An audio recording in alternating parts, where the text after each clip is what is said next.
How much time do you spend sitting at your desk worried about clicking that send button on an email? Is your email clear? Is your grammar accurate? Is it easy to understand, professional, and polite? Perhaps you regularly use a translation tool, but you're still not sure. In this Confident English lesson today, I want to help you write stress-free, worry-free emails in English. I'm going to share with you 7 tips plus sentence starters you can immediately begin using to write professional emails in English.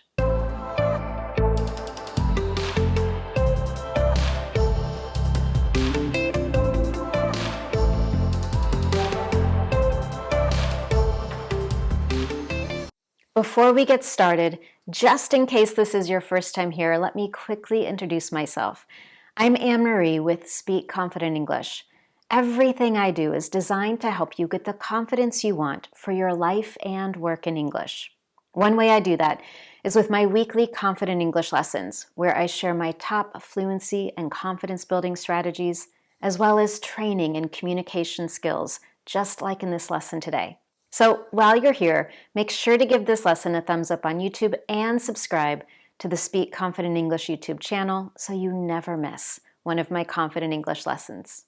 Before we get to the first tip for easy to write emails in English, let's talk about what professional emails should be. Your emails should be clear, concise, polite, and productive. In other words, emails that you send for work purposes should be easy to read, and they should get the job done, whether the job of the email is to inform, negotiate, propose, or make a request. Unlike emails to friends and family, professional emails have standards we need to follow. Whether you're writing an email to your boss, a potential new client you'd like to impress, a colleague in another country, a human resources manager about a job opportunity, or an employer about a job interview. The emails you send in these situations represent you and perhaps represent the company you work for. What you say is going to leave an impression. By writing an email that is clear, concise, polite, and productive, you are ensuring clear and effective communication. So let's get right into tip number 1. Use a simple, specific subject line. As I'm sure you know, when you open your email inbox every day, you do a quick scan through all the emails, and there are certain ones that jump out to you, certain emails you want to open. Those tend to have clear, specific subject lines. You know exactly what the email is about, or the subject line captures your attention. No matter who you're communicating to, in a professional email, it's important to have a subject line that is going to tell your reader exactly what the email is about. Doing this increases the likelihood that your reader will open and read your email and respond as well. So let's take a look at a quick example of what not to do and what to do instead. Rather than simply use the words meeting request in a subject line, you can make it more specific by saying, meet Monday about schedule change. This subject line is not a complete sentence. If I were writing this in an email, I might say, can you meet on Monday to talk about a schedule change? But I want to make the subject line as clear and short as possible. So I'm focusing on the key words, the most important element of my email. Before we go on to tip number 2, here are a few more great examples of subject lines. Suggestion for your presentation. Answer to your question about pricing plans. 2 ideas to solve budget issue. Update on software bug. New user stats now available. Each one of those says exactly what the email is about, so your reader knows what to expect. Now, I don't know about you, but I like to write my subject line last. I say what I need to say in my email and make sure that I know exactly what the focus or purpose of the email is, and then I use that information to help me write that clear, concise subject line. Tip number 2 is use greetings, always. This one seems obvious, but you might be surprised how many emails get sent in a work environment without an appropriate greeting. And an email without a greeting might appear rude or too familiar. I'm going to share a few examples with you in just a moment. All of them are ideal for the workplace, for contacting or reaching out to someone you don't know, requesting information about services or products, or aiming to connect with a new potential client. Of course, if you're communicating outside of work with coworkers you know well, friends or family, we can be far more casual. We can even eliminate a greeting. But in the workplace, when we're writing professional emails, always, always, always include a greeting. The first on our list and the most common is hello, a simple hello. After that, we typically include someone's name, and I have to tell you, I'm an American. I live in the United States. We tend to be rather informal, so most of the time, if we're writing to an individual, we'll say hello with their first name. But of course, if I want to be even more formal and show respect, I can use someone's title and their last name. For example, Ms. Fowler or Mr. Williams. A second common greeting for professional emails, and one that is more formal, is to use the word dear followed by someone's first name or their title and their last name. So, dear Laura, dear Dr. Sloan, dear Ms. Williams. You'll typically see this used in very formal emails, almost like a business letter. For example, an email offering a job position. For a more casual tone, you can certainly use the word hi in a professional email, followed by someone's first name. And lastly, we can use to whom it may concern or dear plus the job title that you're writing to. I recommend only using this last one if you cannot find the name of the person that you're writing to. It is always best to personalize your greeting with someone's first or last name. But if you can't find it, you could certainly use to whom it may concern or dear hiring manager, dear human resources manager. And now, tip number 3, follow the KISS principle in the body of your email. If you've never heard the acronym KISS before, it stands for Keep It Short and Simple. As I'm sure you know, no one really wants to spend 10 minutes trying to read through an email.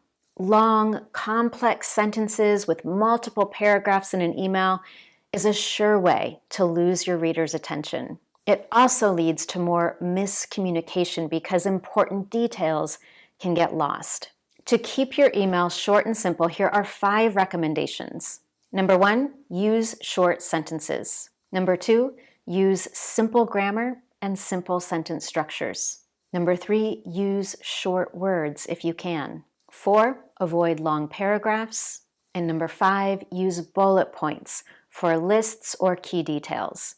If you've ever worried about using complex grammar or difficult vocabulary in an email, I hope this makes you feel a little bit more relaxed because the best strategy is to keep it as simple as possible. Let me give you an example of what not to do and what to do instead. I could send an email like this. Dear Sarah, I'm writing with recommendations on how to best write an email in English, and I want to share several with you, including a clear subject line, the importance of starting with a professional greeting, and making the purpose of your email clear. Before you click the send button, you'll also want to make sure you've included a closing and double check your email for any potential errors. Compare how that email looks and reads to this alternative. Dear Sarah, I have some recommendations on how to best write emails in English. These include a clear subject line, a professional greeting, a statement of purpose or request, and a polite closing. Lastly, it's important to proofread before you click send. Which one of those was much easier for you to read and understand immediately? Definitely the second one. While you're writing that short, simple email, you want to keep tip number 4 in mind. Make your purpose or request clear. The moment your reader opens your email, they're going to start doing one thing. They're going to start scanning that email very quickly to identify the purpose of the email and to identify any steps they are supposed to take or any responses that you're expecting. That information needs to be extremely clear. To help you think about how to do that, I've identified a few common scenarios for writing emails or a few common purposes, and I've included some sample sentences you can use to get you started. If you're reaching out to a potential contact or trying to do some networking, you may likely be introducing yourself in an email. If that's the case, not only do you want to state who you are, but it's also helpful to state where you got that individual's information. How did you hear about them, or where did you get their email address? So here are a couple of examples you could use. Example number 1, my name's Anne-Marie. I'm with Speak Confident English, and I got your name from Susan. She recommended you as a potential partner on a project I'm working on. With that example, I've immediately identified the individual who helped me make this connection. By doing that, I'm helping to establish some immediate trust or rapport. A second option might be, my name's Anne-Marie, and I got your contact information from your company's website. I'm writing in reference to, and then you would continue to state your purpose, which we'll talk more about right now.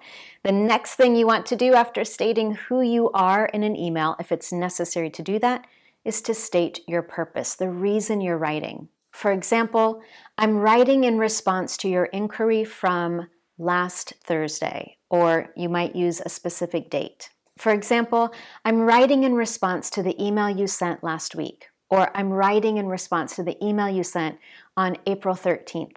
I'd like to respond to your inquiry about, or I'd like to respond to your email about, or I'd like to get a quote on, I'd like to get pricing information on, and then you might identify the specific service or product you're inquiring about. If you want more examples of effective sentence starters for stating your purpose, I recommend that you visit this particular lesson at my Speak Confident English website, where I've provided a fuller list in writing with sentence starters you can begin using right away. After you introduce yourself in your email, if necessary, and after you state your purpose plus any other important details, it's important to also thank the individual you're writing to. You might be thanking them for promptly replying. You might be thanking them for information. You might thank them for your time in reading your email. Here are a few easy sentences you could use. Thank you for the information you provided. Thank you for responding to my request so quickly. Thank you for your prompt reply. Thank you for your time. And then before you finish, you want to add any final remarks or end with a call to action. What is it that you want your reader to do? A call to action is basically telling your reader what you expect them or want them to do. Are you asking them to reply, to share information with you, to send you an attachment? Whatever that call to action is, make sure that it's clear. For example, I look forward to receiving your reply. I look forward to getting more information about, and then the product or service. Please let me know if that meeting time works for you. Each of those tells the reader exactly what you're waiting for. It's time for tip number 5. Just like you want to always include a greeting, you always want to include a closing as well. Without one, the end of the email feels abrupt and even slightly rude. Some common formal professional closings include best regards, warm regards, or simply regards. For a more informal tone, you could use take care, best wishes, or all the best. By following those first 5 tips for writing a professional email in English, you're ensuring that your email is clear, concise, polite, and productive. But there are 2 more things we want to do before clicking that send button. Tip number 6, review your email for clarity and accuracy. One of the most effective ways you can do this is to read your email aloud. Doing that will ensure you're paying attention to each word, and it will give you the opportunity to better reflect on what you've said in the email. It's easier to hear errors or identify sentences that don't quite make sense or don't work. It's also a helpful way to determine whether there are sentences that are unnecessary. Maybe there are details you can remove to keep your email concise. In addition to all of that, you also want to ensure accuracy. with your grammar, your punctuation, and your spelling. Now, if you're not sure about your own proofreading or editing skills, I recommend using an online editing tool. There are several available online, many of which have free options and are very effective for making sure that your emails are accurate. And lastly, tip number 7 for a professional email in English, include a signature. Your signature is what you typically see at the end of a business email, and it includes someone's name and their email address at the very minimum. If it's appropriate, you could also include a phone number, a link to a company website, links to your company's social media accounts, and so on. And with that, you have 7 simple tips to write a professional email in English, plus multiple sentence starters you can immediately begin using. Don't forget to visit this lesson at the Speak Confident English website. You'll find the lesson written in full, and there are more examples of sentence starters there for you. If you found this lesson helpful, I would love to know. You can tell me by giving this lesson a thumbs up here on YouTube, leave a comment below, and while you're at it, don't forget to subscribe to this channel on YouTube. Thank you so much for joining me, and I look forward to seeing you for your next Confident English lesson.